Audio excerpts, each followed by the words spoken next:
যদি কোমৰৰ বিষ কোনোবাৰ কোমৰৰ বিষ আছে এই তেল ব্যৱহাৰ কৰিব পাৰে।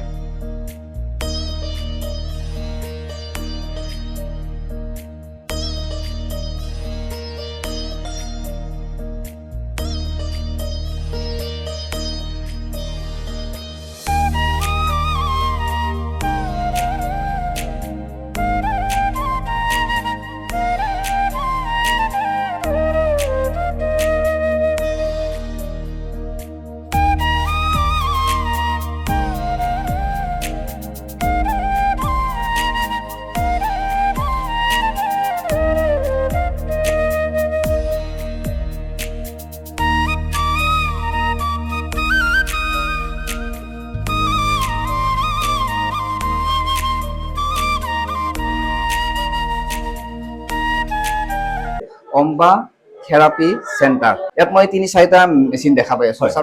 মানে এই বিষয়ে অলপ জানিব খোজে, মানে ধৰক ইয়াৰ কাম কেনেকুৱা আৰু ইয়াৰ পৰা কি কি উপকৃত হৈছে। আসলে চাবলৈ যদি যাওঁ আমাৰ এইখন হৈছে অনভিজ বেড বুলি কোৱা হয়, ঠিক আছে। ইয়াত আমি থেৰাপি লওঁ। ঠিক তেনেদৰে চাবলৈ যদি যাওঁ এইখনক আমি ইটিএছ মেড বুলি কওঁ, ইয়াত আমি থেৰাপি ল'ব পাৰোঁ, ঠিক আছে। এনেকুৱা এটা বেল্ট আছে যিবিলাক আমাৰ কঁকালৰ বিষৰ কাৰণে ব্যৱহাৰ কৰা যায়, ঠিক আছে। তাৰোপৰি যদি চাবলৈ যাওঁ তেনেহ'লে ইয়াতে আমাৰ এখন সৰু মিনি মেটো আছে, তাৰমানে আমাৰ ডাঙৰ মেটখনৰ এটা সৰু অংশ এইখন। এই থেৰাপিৰ ব্যৱস্থাৰ জৰিয়তে আমি আচলতে কি কৰিব পাৰোঁ, যদি চাবলৈ যাওঁ যে পৌৰাণিক যিবোৰ আমাৰ চিকিৎসা ব্যৱস্থা, এই চিকিৎসা ব্যৱস্থাৰ লগত আমাৰ দুদামৰ এই চিকিৎসা ব্যৱস্থা এটা নতুন চিকিৎসা ব্যৱস্থা। ইয়াৰ জৰিয়তে আমি যিবোৰ বেমাৰ হয় সেই বেমাৰবোৰ আমি ঠিক কৰিব পাৰোঁ। কিন্তু কি হয়, যেতিয়া আমি দৰৱ খাওঁ তেতিয়া বেমাৰ আমাৰ ইনষ্টেণ্টলি কমা যেন লাগে, কাৰণ কিয় লক্ষণটো কমি আহে কিন্তু বেমাৰটো কমি নাহে। বেমাৰটো খুব ভিতৰে ৰৈ থাকে আৰু এতিয়া ডাঙৰ প্ৰকট হয়। আমি এই থেৰাপিৰ জৰিয়তে আচলতে লক্ষণটোৰ ওপৰত কাম নকৰোঁ, আমি এই থেৰাপিৰ জৰিয়তে বেমাৰৰ মূল যিটো কাৰণ আছে এই কাৰণটোৰ ওপৰত আমি কাম কৰোঁ, যাতে বেমাৰটো গুৰিৰ পৰা নোহোৱা হওক। কিন্তু অসুবিধাটো কি হৈছে যে যেনেকে দৰৱ খোৱাৰ লগে লগে আমি আৰাম পাওঁ, থেৰাপি লোৱাৰ লগে লগে নহয়, তাক আমি এটা সময় দিব লাগিব। যেনেকে যদি আমি অনভিজৰ ফালে যাওঁ তেনেহ'লে এইখনত আমি যেতিয়া থেৰাপি লওঁ তেতিয়া ই আমাৰ ৰাজহাড়ৰ ওপৰত কাম কৰে। ৰাজহাড় যে যিবিলাক মানুহৰ ৰাজহাড়ৰ কাৰণে অসুবিধা হ'ব পাৰে সেইকাৰণে কোৱা, আৰু ইংৰাজীত সেইকাৰণে কোৱা হয় যে spine is the root of human body. ৰাজহাড়ডালক ৰাজহাড় কিয় কোৱা গৈছে, কাৰণ সি হাড়ৰ ৰজা। গতিকে ৰজাক যদি আমি ভালে ৰাখিম তেতিয়া আমাৰ দেহাটো ভালে থাকিব। ঠিক তেনেকে যদি চাবলৈ যাওঁ আমাৰ যিখন ইটিএছ মেট আছে, ইয়াৰ কাম হৈছে বডিক ডিটক্সিফাই কৰা। কাৰণ আমি যিমানবোৰ বস্তু যে খাইছো, যেনেকে আমি খাদ্য পাচলি যিমানবোৰ আমাৰ ভেজালি আছে, সেই ভেজালি খাদ্যৰ পৰা কি হৈছে আমাৰ বডিলৈকে টক্সিক ছাবষ্টেন্সবোৰ জমা হৈছে। এতিয়া আমি ৰানিং কৰোঁ, চাইক্লিং কৰোঁ, ট্ৰেডমিলত দৌৰোঁ, ইয়াৰ জৰিয়তে কি কৰিছো আমি ঘাম নিৰ্গত কৰি আছো যাতে আমাৰ বডিৰ পৰা সেই টক্সিক ছাবষ্টেন্সবোৰ ওলাই যাওক। কিন্তু এজন বয়োজ্যেষ্ঠ ব্যক্তি সেইখিনি কাম কৰিব নোৱাৰে। তেনে ব্যক্তিৰ কাৰণে এই যিখন মেট আছে এইখন খুব উপযোগী, য'ত তেওঁ 40 মিনিট থেৰাপি লৈ কিনে নিজৰ শৰীৰৰ পৰা ঘামৰ জৰিয়তে তেনেধৰণৰ লেতেৰা বস্তুবোৰ বাহিৰ কৰি নিজৰ শৰীৰটোক চাফা কৰিব পাৰিব। যেনেকে আমি এটা চাফা কাপোৰ পিন্ধি ভাল পাওঁ, ঠিক আছে, ঠিক তেনেকে আমাৰ দেহৰ ভিতৰখনো চাফা হ'ব লাগিব।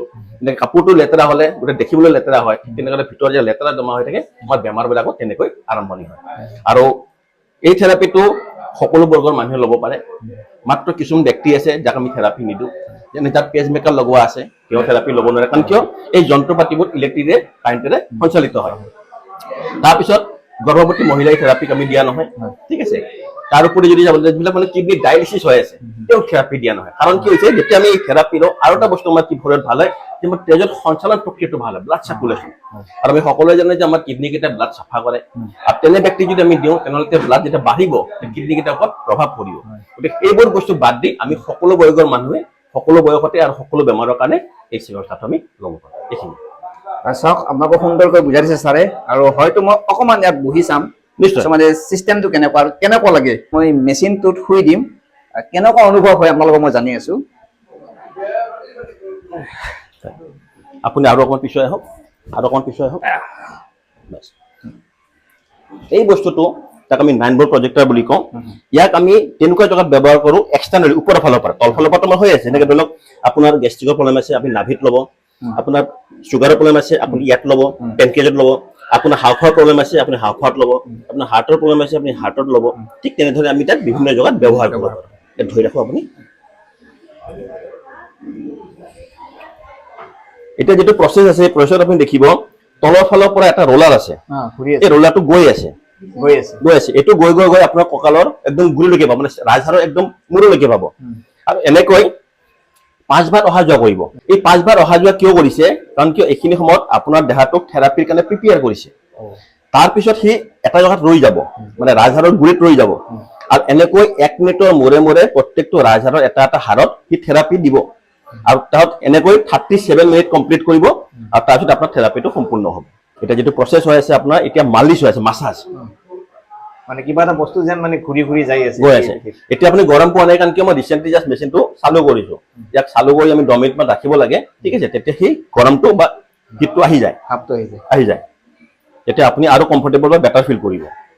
আপুনি যদি এক্সপেৰিয়েঞ্চ কৰিছে তেনেহ'লে দেখিব খুব স্মুথলি মালিচ হৈ আছে। য'ত আমাৰ হাৰ্ড মাছল আছে তাত সি স্মুথলি গৈ আছে, য'ত আমাৰ চফ্ট মাছল আছে তাত আমাক বেছি প্ৰেছ কৰি আছে। হয়, এই অট'মেটিকলি একৰ্ডিং টু আমাৰ শৰীৰটো যেনেকুৱা ধৰণৰ থাকে মানুহজনৰ, সেই হিচাপে নিজকে অট'মেটিকলি মুভ কৰে।